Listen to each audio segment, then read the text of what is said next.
really like each other as a group. Like they jokingly kind of call themselves, like Scheifele's known as kind of the hockey nerd. The rest of them, I think, kind of are like that too. Like they're just really a group of guys that really like hockey and really like playing as a team. And it sounds like, the one thing that the Jets have going their way as an organization right now is they have a group of players who really like each other and really like competing together. Now, you still got to sign them all, and we'll see what happens with the other ones, but it's obvious to me from what I heard about the signings of Velarde and Sandberg is that as a team, it's a group of guys that really like being around each other, which is very important. Yeah, and music to the ears of Jets fans, of course, given the narrative that has surrounded that market for many, many years. That's fantastic to hear. Were you surprised that any of the negotiations that were slated for an arbitration hearing, none of them reached that point? I think it was the first time in 4 years, right? Something like that. I think the first time since 2021. The only reason I'd say no is just because of what happened last year with Swayman. You know, that process, it played a major part in sending the Bruins season into an iceberg, right? And so I could see a lot of teams looking at that and saying, we're just going to avoid that like the plague. We want no part of that. So I'm not surprised, no. Okay. How about any surprise on the vote amongst the teams to continue a decentralized draft? We've made our feelings on this program, on how we feel about all that, but it's going to remain that way next year. Well, it was closer. When they originally voted to decentralize it the first time, it was 26-6. I understand this time the vote was 20-12. So we just have to keep moving the line. Right, Kyle? We just yes. 6 more next year have to hate it. I'm going to sabotage it next season so we can get 6 more to change their minds. Yeah, and more technical get glitches. Back here. I really thought, as you knew, because of how Bettman was like openly ripping the GMs about this, I really thought it was going to change. I was actually surprised he gave them the vote. I really was. You know, it's obvious to me that these teams that voted to keep it the way it is, they value the secrecy. It really, from what I understand, it was all about secrecy. There's a guy, Mark Yannetti, who runs the draft for the Kings, and he gave a quote, and I can't remember where I saw it, but he gave a quote where he said, I was able to look up injury reports and not worry about someone looking over my shoulder. And I understand that was a big deal. Like, people just said, I could talk to people at my table. Or I could have a conversation without worrying who was listening to me.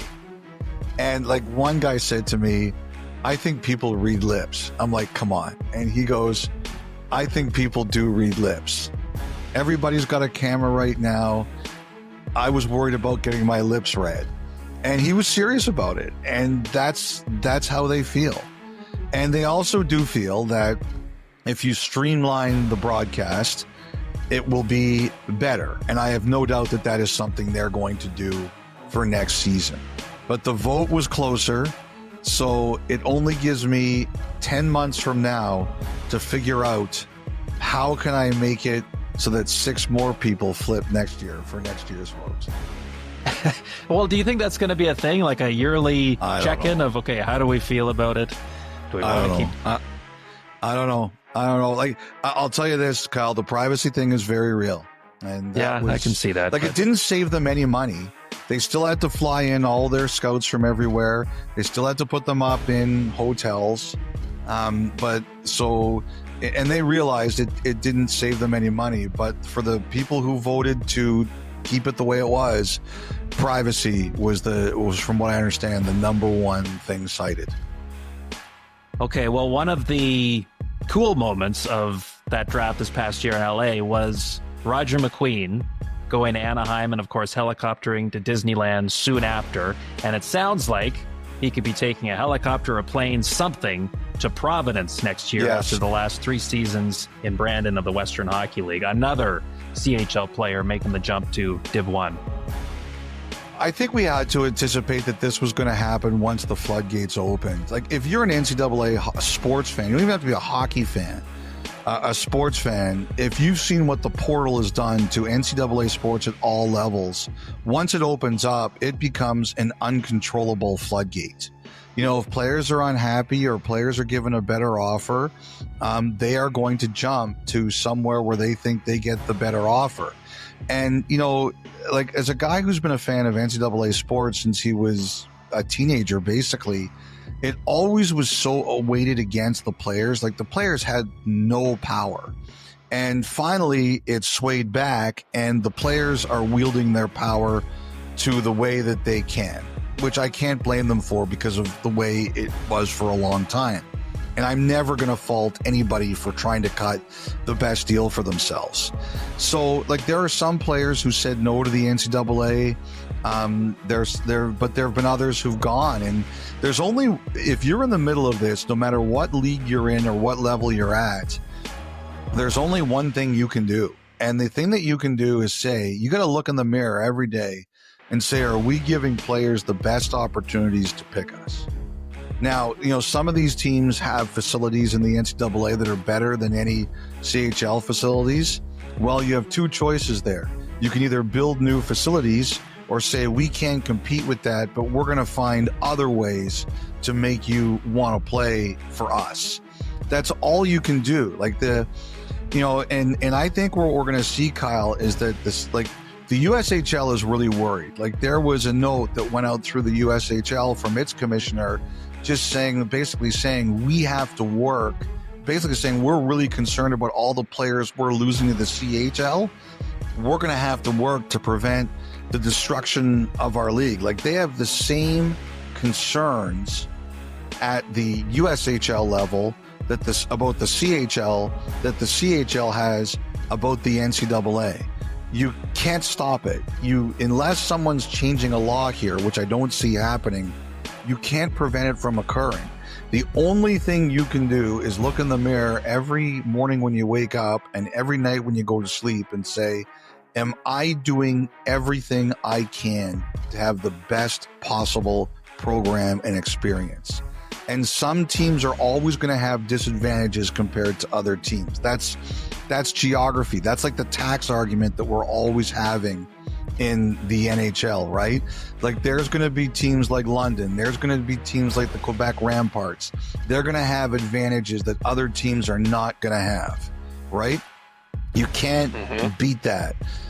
There's only one thing you can do, and that is make sure that if a player walks away, that you can say to yourself, we did everything we could, and we got beat by a better offer. There's nothing else you can do right now. Nothing.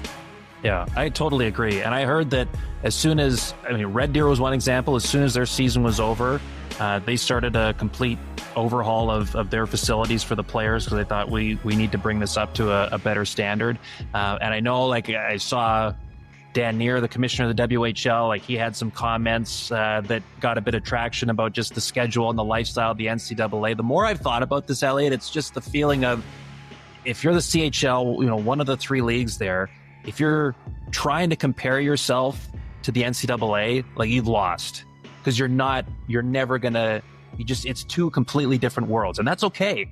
So I think, to your point, the mindset has to be, how do we set ourselves up the best to give the players that come to play in our league the best opportunity to develop, to learn, to grow as a person, all those things, and not so much focused on, well, we do it this way, even though they do it that way over there.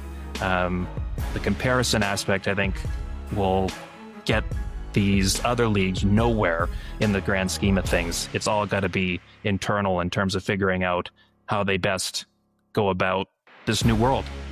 And the CHL can still be a great league. Like, they're getting a lot of players who, before NCAA age, who are coming and playing there and very happy to play there.